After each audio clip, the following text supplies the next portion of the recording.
ठीक है। तो राजा कहाँ जाते थे? जंगल में शिकार करने। तो बारिश का टाइम रहता है तो बहुत तेज बारिश होती है, तो राजा क्या करते हैं कि उनके सैनिक जो होते हैं उनसे भी अलग हो जाते हैं राजा, और वो अपना जब वो महल जाने का रास्ता क्या होते हैं भूल जाते हैं। तो राजा जंगल में अकेले रहते हैं, बहुत अंधेरा रहता है। तुम लोग को पता है रात में जब बारिश होती है और अंधेरा होता है तो कैसे करता है? जंगल में आवाज कैसी आती है? अच्छा, ऐसी आवाज आती है। तो फिर राजा को फिर बहुत दूर 3 बच्चे खेलते हुए नजर आते हैं ना, तो राजा उनको आवाज लगाते हैं, बच्चे राजा के पास आते हैं। फिर राजा बच्चों से बोलते हैं क्या तुम मेरे लिए कहीं से थोड़ा जल भोजन ये ला सकते हो? तो बच्चे बोलते हैं जरूर। फिर बच्चे क्या करते हैं, उनके गांव जो पास में उनका गांव होता है वो सीधे वहां पर जाते हैं और राजा के लिए क्या लेके आते हैं? वो भोजन लेके आते हैं और फिर वो राजा को आकर देते हैं। फिर राजा क्या करता है? भोजन और जल ग्रहण करता है। फिर राजा बच्चों से बोलते हैं कि तुम तीनों अपने जीवन में क्या बनना चाहते हो, जीवन में बड़े होकर क्या करना चाहते हो, मैं तुम्हारी मदद करना चाहता हूँ। तो एक बच्चा बोलता है कि नहीं, मुझे तो बहुत सारा धन चाहिए, आप क्या मुझे धन दोगे?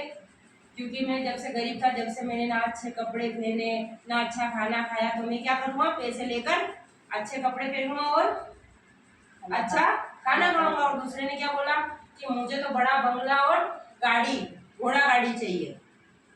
तो राजा राजा से बोलता है कि आप मुझे दोगे? तो राजा ने बोला बिल्कुल, मैं तुम्हें बहुत बड़ा बंगला दूंगा। और तीसरा बच्चा बोलता है कि राजा साहब, मुझे ना तो धन चाहिए, ना घोड़ा और ना बंगला गाड़ी चाहिए, मुझे सिर्फ क्या चाहिए?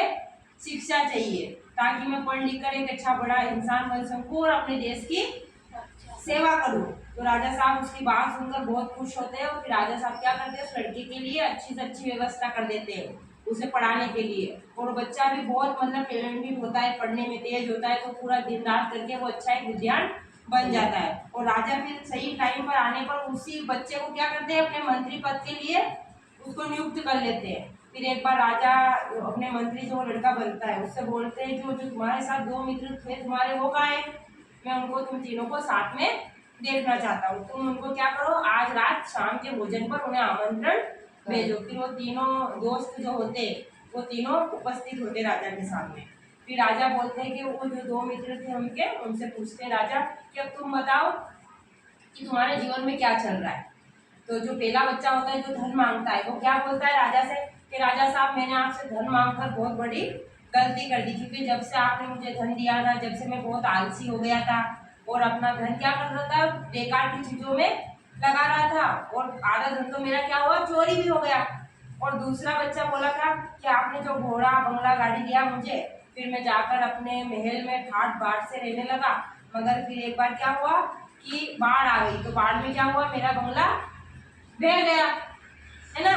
और तीसरा बच्चा, तो आपको कहानी पता है तीसरे बच्चे की। तो हमें इस कहानी से ये प्रेरणा मिलती है कि जो धन होता है, घोड़ा गाड़ी होता है, ये हमेशा हमारे पास नहीं रहेगा, मगर जो शिक्षा है, पढ़ाई है, वो क्या रहेगी? हमारे साथ हमेशा रहेगी, उससे हमसे कोई छीन भी नहीं सकता, है ना। और वो एक ऐसा धन है जो कभी चोरी भी नहीं होगा। ठीक है।